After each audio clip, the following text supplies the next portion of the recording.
لیکن اس کے باوجود کہ یہ اتنے بڑے گستاخ ہے، ان کا فرقہ کیوں بڑھ رہا ہے؟ اس پر کبھی غور کیا آپ نے؟ بھائی ان کی جماعت کیوں بڑھ رہی ہے؟ ایک محلے میں ایک خبیث آتا ہے سعودیہ سے، سعودیہ جاتا ہے روپیہ کمانے، ایمان بیچاتا ہے، اور جب آتا ہے تو پہلے اپنے آس پاس کے گھر والوں کو وہابی بناتا ہے، دھیرے دھیرے پھر 2 گھر 4 گھر 10 گھر، پتہ چلا ایک پوری اس پٹے کی آبادی وہابیہ زدہ ہو گئی۔ وجہ کیا ہے؟ اس پہ کبھی غور کیا آپ نے مسلمانوں؟ سنیوں سے کہہ رہا ہوں، سنیوں نے غور کیا؟ کبھی سوچا، محاسبہ کیا کہ ہمارا عقیدہ اتنا اچھا، ہماری کتابیں ہیں، ہمارے پاس علماء ہے، کیا نہیں ہے اہل سنت کے پاس؟ ارے اہل سنت کے پاس نبی ہے، اہل سنت کے پاس امام ہے، ائمہ ہے، اولیاء ہے، غوث ہمارے یہاں ہے، قطب ہمارے یہاں ہے، ابدال ہمارے یہاں ہے، اوتاد ہمارے یہاں ہے، اقطاب ہمارے یہاں ہے، علماء ہمارے یہاں ہے، مفتی ہمارے یہاں ہے، امام ہمارے یہاں ہے۔ ارے نبی امام اعظم، نبی اعظم ہمارے یہاں، خلیفہ فاروق اعظم ہمارے یہاں، امام اعظم ہمارے یہاں، اولیاء میں غوث اعظم ہمارے یہاں، مجدد میں مجدد اعظم ہمارے یہاں، مفتیوں میں مفتی اعظم ہمارے یہاں، سب اعظم، پھر بھی وہ کیوں بڑھ رہے ہیں؟ سب کچھ تو ہے ہمارے یہاں، ان کے یہاں نہ تصوف ہے، نہ کتب ہے، نہ ابدال ہے، نہ ولی ہے۔ میں چیلنج کرتا ہوں، کوئی مائی کلال وہابی جماعت میں ایک ولی دکھا دے مجھے۔ ارے ولی تو چھوڑو، ولی کا بچہ دکھا دے، کوئی چھٹپیا مینڈکی کا بچہ ہی دکھا دے کوئی ولی۔ نہیں ہے اس جماعت میں ولی، اس جماعت میں کوئی غریب نواز نہیں ہے، اس جماعت میں کوئی غوث پاک نہیں ہے، یہ ہماری جماعت میں ہے۔ اس جماعت میں امام اعظم نہیں ہے، اس جماعت میں ائمہ نہیں ہے، مگر پھر بھی وہ فرقہ بڑھ رہا ہے۔ اس کی 2 وجہ ہے بھائی، 2 وجہ، اور اس کی اصلاح کرنی ہوں گی۔ اگر ہم اصلاح نہیں کریں گے، وہابیت پھیلتے رہیں گے، قیامت کے دن اس تعلق سے ہم سے پوچھوں گے۔ سب سے پہلی وجہ ہمارا بے نمازی ہونا، سب سے پہلی وجہ۔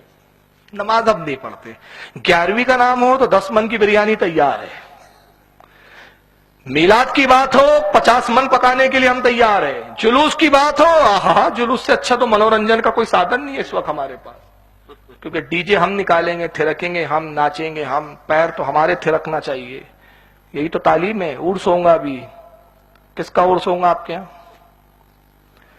حضرت سلطان حیدر علی کے پیر و مرشد۔ کیا یہ لوگوں نے، یہ بزرگوں نے یہی تعلیم دی ہے کہ میرے عرس کے نام پہ ڈھول بجاؤ، ناچو، تھرکو، ڈی جے بجاؤ؟ کیا بزرگ اسے ہی کہتے جو ناچتا ہے، تھرکتا ہے، گاتا ہے؟ قرآن تو کہتا ہے میرا ولی وہ ہوتا ہے جو صاحب تقوی ہوتا ہے۔ بے شک بے شک۔ ان اولیاءہ الا المتقون، اللہ کے ولی نہیں مگر وہ جو صاحب تقوی ہے، جنہوں نے تقوی اختیار کیا۔ لیکن ہم نے ولیوں کا کیا سمجھ رکھا ہے؟ ولیوں کے لیے صرف قوالی، نواز قوالی سنتے تھے۔ ارے ہاں یار، غریب نواز سنتے تھے، تو پہلے میرے بھائی یہ بھی تو ذرا بتا دے کہ وہ کس چیز کے ساتھ سنتے تھے، کون کون سے موسیقی کے آلات ہوتے تھے، کون کون سی مزامیر کے آلات ہوتے تھے، کون سے ڈھول، کون سے طبلے۔ حضرت فخر الدین چشتی رحمت اللہ علیہ، جو حضرت خواجہ نظام الدین اولیاء کے خلیفہ اور شاگرد ہیں، جب نظام الدین اولیاء کے زمانے میں تہمت لگائی گئی کہ یہ مزامیر، ڈھول، باجے، سارنگی، موسیقی کے ساتھ قوالی سنتے ہیں، تو نظام الدین اولیاء اس وقت ضعیف تھے، بوڑھے تھے، ان کی ملفوظات الفوائد اٹھا کے دیکھیے، فارسی میں آج بھی ملتی ہے، اردو ترجمہ آ چکا ہے، اس نے صاف فرمایا مزامیر حرام است، ڈھول، باجے، سارنگی یہ حرام ہے، حرام ہے، حرام ہے۔ اور اپنے مرید فخر الدین چشتی سے کہا فخر الدین سما کے خلاف کتاب لکھ، میں دستخط کرتا ہوں۔ انہوں نے کتاب لکھی، دستخط کی نظام الدین نے، اور اس میں کیا لکھا ہے حضرت نظام الدین اولیاء نے اپنی دستخط میں؟ لوگوں، ڈھول باجوں کے ساتھ قوالی ہمارے نزدیک زنا کی طرح حرام ہے۔ اللہ اکبر، اللہ۔ سلسلہ چشتیہ کو بدنام کرتے ہو یار، جاہل لوگ جو پڑھتے نہیں لکھتے نہیں، وہ بابا بنے بیٹھے ہیں آج، وہ پیر مغاں ہیں، 10 انگوٹھیاں لگی ہے، پیر صاحب ہے، طریقت ہے۔ اچھا ابھی تیرے سے نماز پڑھنا نہیں ہوتا، طریقت پہ چلا گیا تو اوپر کی سیڑھی چڑھ گیا؟ پہلی تو سیڑھی چڑھ،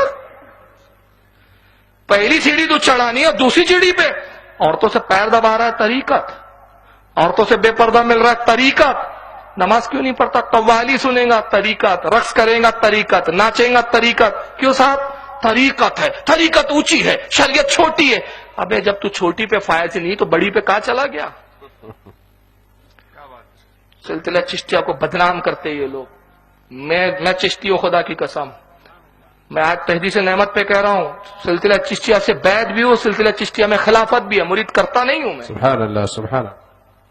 لیکن مجھے معلوم ہے, میں نے پڑھا ہے نظام الدین اولیاء کی کتابوں کو میں نے پڑھا ہے, دلیل العارفین خواجہ غریب نواز کی کتاب کو میں نے پڑھا ہے, انیس العارفین حضرت خواجہ عثمان ہارونی کی کتاب کو میں نے پڑھا ہے, اسرار الاولیاء بابا فرید کی کتابوں کو میں نے پڑھا ہے. یہ کتابیں میرے پاس موجود ہے, کتاب کھولو اور دیکھو چشتیہ سلسلہ کے بزرگوں نے کیا لکھا ہے. خدا کے واسطے ان کو بدنام مت کرو, بدنام کرتے ہیں ان کو. قوالی سنا ہے, اچھا قوالی سنا ہے, نماز بھی تو پڑھی ہے انہوں نے, وہ کون پڑھیں گا؟ وہ تم نہیں پڑھو گے. مزہ مستی چاہیے, منورنجن چاہیے, نماز ہم سے نہیں ہوتی. طریقت کیا؟ ناچنا طریقت ہے, لڑکیوں کے بیچ جھومنا طریقت ہے. اچھا جب یہی طریقت ہے تو آپ اتنے بڑے پیر نہیں, آپ سے بڑا پیر سلمان خان ہے اور عامر خان ہے.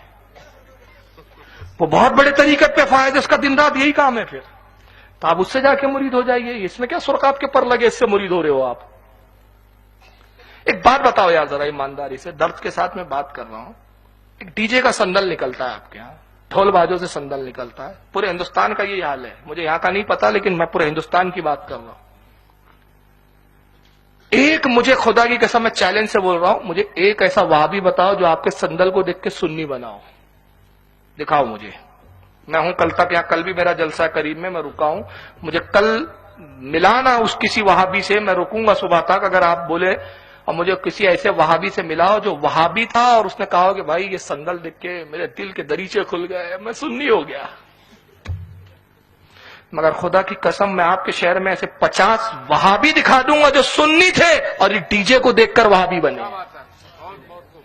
تو تم جس کو سنیت بول رہے ہو اس نے تو تمہارے لوگوں کو بدعقیدہ بنا دیا. قیامت کے دن یہ اللہ کا ولی جس کا عرس منا کے تم ڈھول بجاؤں گے, قیامت میں گریبان پکڑ کے پوچھیں گا کہ میں تبلیغ دین کے لیے آیا تھا, میں اسلام پھیلانے کے لیے آیا تھا, اور تو نے میرے نام پر ڈھول بجا کے اسلام سے ہٹایا ہے, مجھے جواب دے اس کا. اللہ اکبر. کیا جواب دوں گے؟ میری مسجد اس لیے ڈھول بجا رہا تھا, میرے مسا آتا تھا اس لیے ڈھول بجا رہا تھا. سنیت کو بدنام کر کے رکھے ہو. تکلیف ایسے جاہل سنیوں سے ہمیں تکلیف ہوتی ہے. لیکن میں ٹنکی کی چوٹ پہ بولتا ہوں, مجھے پرواہ نہیں کہ کوئی نظر آ رہا ہے, یہ ممبر کا تقاضا ہے. حق بولو, حق چاہے کڑوا ہو یا کیسا ہی ہو, حق بولو. امام حسین نے یزید سے کیوں لڑا بھائی؟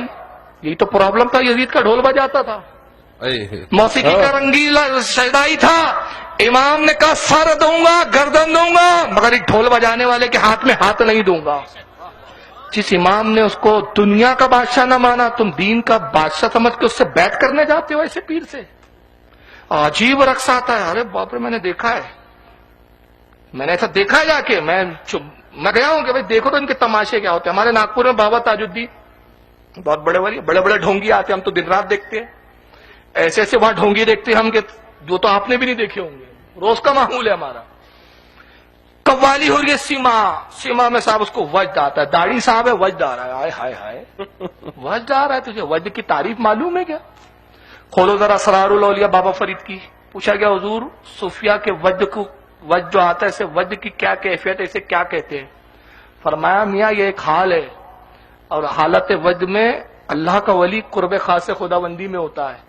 اور اے عزیز, یہ وہ کیفیت ہوتی ہے کہ اگر اس کے جسم کے 1000 ٹکڑے کر دیے جائے تو اس کو مطلق خبر نہ ہو. اللہ اکبر. اللہ. ان کی پچھواڑی میں ذرا سوئی چباؤ, بھی سارا وجد رفو چکا وجد میں گرتا ہے. تو وجد بھی بڑا ہوشیار والا وجد, دیکھتا گدا کا ہے, گرنے کے لیے بھی گدا ڈھونڈتا ہے پہلے. اب گرنا ہے, بہت جھوم لی, اب چکر آ رہے ہیں, تو وجد کے لیے پہلے گدا تلاش کرتا ہے. یہ وجد ہے تمہارا.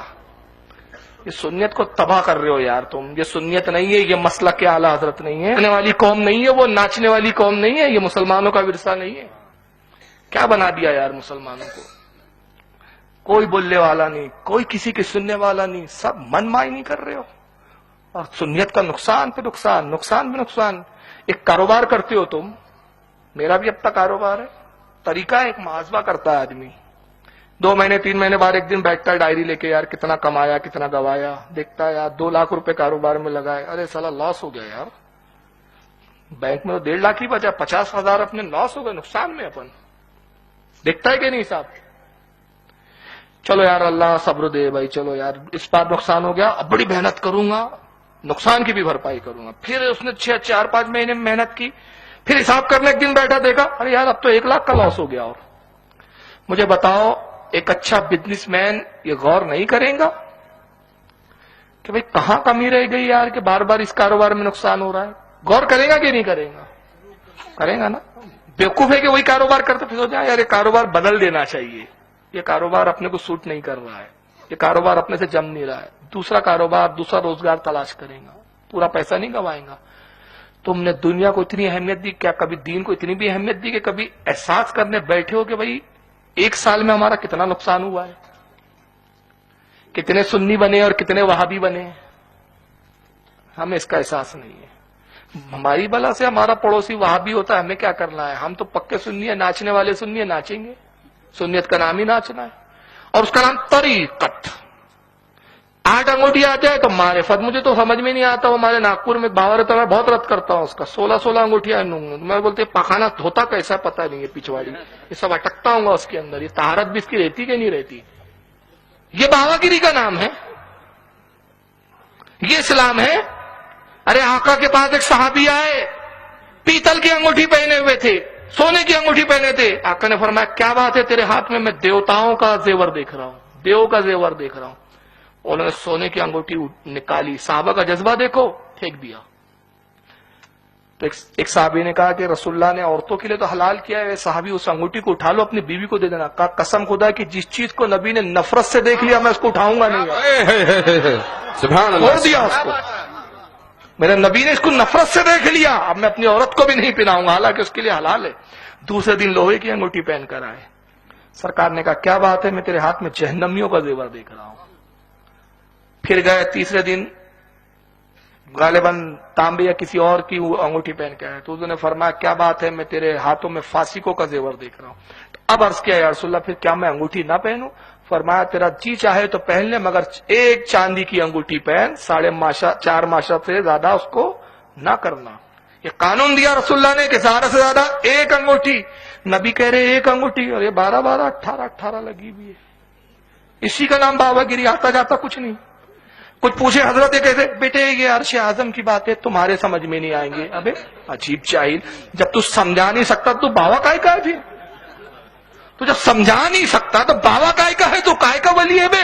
ولی وہ جو سمجھا دے، بتا دے. ولی آتا اس لیے کہ جو سمجھ میں نہ تو کبھی دلیل سے سمجھاتا ہے، کبھی کرامت سے سمجھاتا ہے. نہ تو کرامت دکھاتا، نہ منہ سے کچھ بولتا، بس انگوٹھی دیکھو بولتا باوا بولو بولتا. تو میں بھی پہنتا ہوں تو میں بھی باوا، پھر انگوٹھیوں سے ہی اگر باوا بنتا ہے آدمی تو یہ کیا مذاق ہے یار. اس کے نام طریقت، حقیقت، معرفت. ابھی یہ بڑے بڑے لفظ بیوقوف مت بناؤ عوام کو. میں بتاتا ہوں حقیقت طریقت کیا ہے، یہ نہیں سمجھ سکتے یہ لوگ.